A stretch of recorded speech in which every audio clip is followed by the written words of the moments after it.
কেমন আছো সবাই? অলরেডি কিন্তু আমরা ওপো ফাইন্ড এক্স 9 আল্ট্রার কিন্তু ভিডিও পোস্ট করে ফেলেছি, আর তোমরা দেখেছো ফোনটা জাস্ট নেক্সট লেভেল।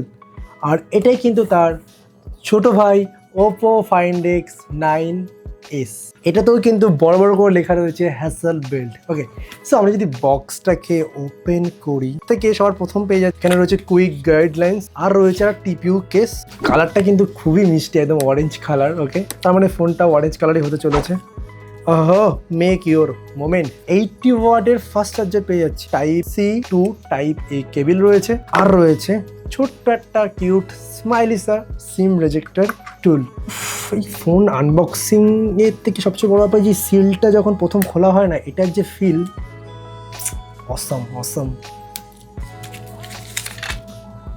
ওহো, কালারটা দেখো কি মিষ্টি দেখতে, পুরোটাই অরেঞ্জ কালার। আজকাল তো অরেঞ্জেরই, বুঝতেই পারছো।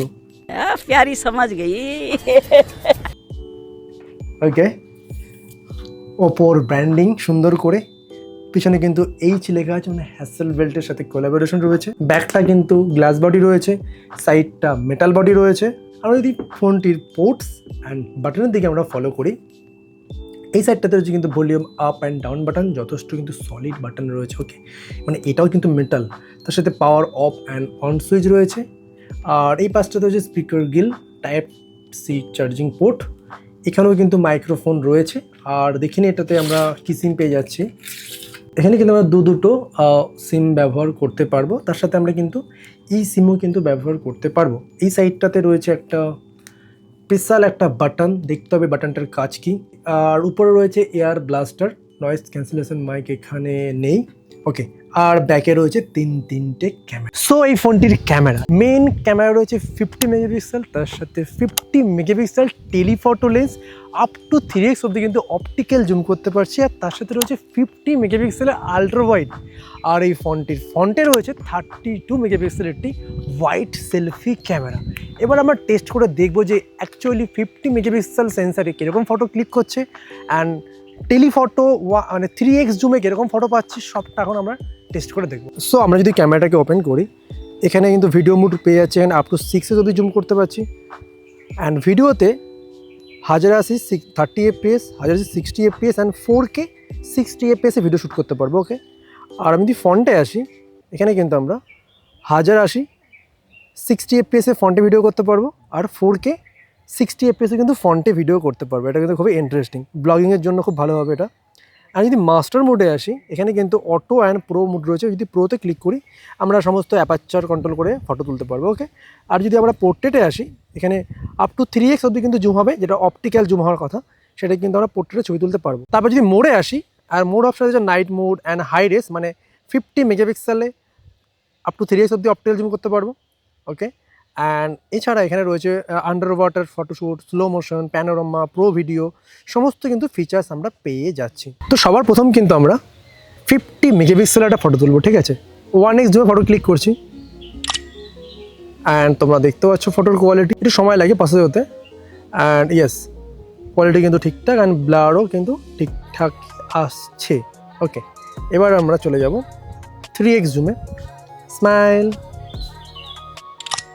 ডিটেল কিন্তু যথেষ্ট কিন্তু ভালো ক্যাপচার করছে। দেখো এটা সুন্দর, স্ক্রিনটা স্মুথও আছে। সো দেখলে যে 50 মেগাপিক্সেলের ছবির কোয়ালিটি, হ্যাঁ ছবির কোয়ালিটি সত্যিই খুবই ভালো। এবার যদি তোমরা ফাইন্ড এক্স 9 আল্ট্রার সাথে তুলনা করো, সেক্ষেত্রে কোনো দিনই সম্ভব নয়, কারণ এই ফোনটার দামও কম। এবার আমরা দেখবো যে পোর্ট্রেট মোডে কীরকম আমি ফটো পাচ্ছি, কীরকম ব্লার পাচ্ছি, সবচেয়ে বড় আবার H2H যে ডিটেকশনটা কীরকম করছে। সো এখন পোর্ট্রেট মোডে চলে এসেছি, আর আমার কিন্তু অ্যাপারচার রয়েছে 1.4, স্মাইল রাখবি। হ্যাঁ, অ্যান্ড তোমরা দেখতে পাচ্ছ ওয়াইড অ্যাঙ্গেলে ব্লারটা কিন্তু খুব সুন্দর রেখেছে, এমন না যে উল্টো পাল্টা ব্লার হয়ে যাবে। H2H ডিটেকশন কিন্তু ঠিকঠাকই আছে। 2x জুমে ব্যাকলাইট আমরা কিন্তু ফটোটা ক্লিক করছি, 3x জুমে টোটাল কিন্তু অপটিক্যাল জুম হচ্ছে, কোনো মধ্যে ডিজিটাল নয়। ওকে, রেডি, স্মাইল, ওদিকে তাকাও, ওদিকে তাকাও, ওদিকটা, হ্যাঁ স্মাইল। অ্যান্ড তোমরা দেখতে পাচ্ছ 3x জুমে 1.4 অ্যাপারচারে চুলের কিন্তু যে এজ ডিটেকশনটা কিন্তু খুব ভালো ধরেছে, এমন না যে এক্সট্রা ব্লার করে দিয়েছে, ন্যাচারাল কিন্তু একটা ব্লার রেখেছে। চোখটা বন্ধ রাখ, নিজে দেখে, হ্যাঁ স্মাইল। এখন রয়েছে কিন্তু ফটো মোডে, আমরা কিন্তু ওয়াইড এখানে পাচ্ছি 15mm লেন্স দিয়ে। একটা জাস্ট ফটো ক্লিক করছি, একদম হাইয়েস্ট আমরা ফটো মোডে কতটা তুলতে পারছি এখানে দেখাচ্ছি কিন্তু আপটা 120x অবধি কিন্তু আমরা জুম করতে পাচ্ছি। তো 120x এর ছবি তোলাটা খুবই ডিফিকাল্ট। এটা কিন্তু টোটালি ডিজিটালি জুম হচ্ছে, ঠিক আছে, এটা কিন্তু কোনো অপটিক্যাল না, আর প্রসেসরে এর চেয়ে ভালো কিছু আশা করা যায় না। আমি যদি নর্মালি একটা 3x এর ছবি তুলি, অ্যান্ড তুমি দেখতে পাচ্ছ ছবির কোয়ালিটি ডিসেন্ট, কিন্তু কোয়ালিটি ঠিকঠাক আছে। তো এখন যে ভিডিওটা দেখছো এটা কিন্তু ফ্রন্ট ক্যামেরা আমি শ্যুট করছি 4K 60fps, আর দেখতে পাচ্ছ ইমেজ স্টেবিলাইজ যথেষ্ট কিন্তু স্মুথ, কিন্তু ইমেজ স্টেবিলাইজ রয়েছে। ব্যাকগ্রাউন্ডটা বেশি বার্ন করছে, বাট ওভারঅল ঠিকঠাক একটা আউটপুট পাচ্ছি, কারণ যেহেতু আমি স্যাডোতে শ্যুট করছি, আমি যদি পুরো প্রপার আলোতে যাই দেখি কীরকম আউটপুট আসছে বা কীরকম ব্যালেন্স করছে। হ্যাঁ, প্রপার আলোতে আসলে কিন্তু ব্যাকগ্রাউন্ডটা ঠিকঠাক ব্যালেন্স করছে, আর ফেসও কিন্তু ওভার হাইলাইট কিন্তু হচ্ছে না। ওকে, এবার কিন্তু সুন্দর ব্যালেন্স কিন্তু শ্যুট করছে, মানে আমরা এই ফোনটা থেকে ব্লগিংও কিন্তু খুব ভালোভাবে করতে পারবো। সো আমরা যদি ফোনটা ডিসপ্লের দিকে দেখি, এই ফোনটাতে কিন্তু রয়েছে 6.59 inch AMOLED display with 120 Hz high refresh rate রয়েছে, অ্যান্ড এটার কিন্তু প্রায় 3600 নিট কিন্তু পিক ব্রাইটনেস রয়েছে। মানে আউটডোরে ফোনটা যখন আমরা ইউজ করবো কোনো সমস্যা হবে না। ডিসপ্লে কোয়ালিটিও কিন্তু খুবই ইমপ্রেসিভ, মানে কালার কিন্তু যথেষ্ট ভালো আসছে, আর H2H কিন্তু ডিসপ্লে রয়েছে, মানে ব্রেজেল নেই বললেই চলে, এই জন্য কিন্তু দেখতে খুব ভালো লাগছে। এবার যদি অডিওর টেস্ট করে দেখি যে এটার সাউন্ড কোয়ালিটি কীরকম।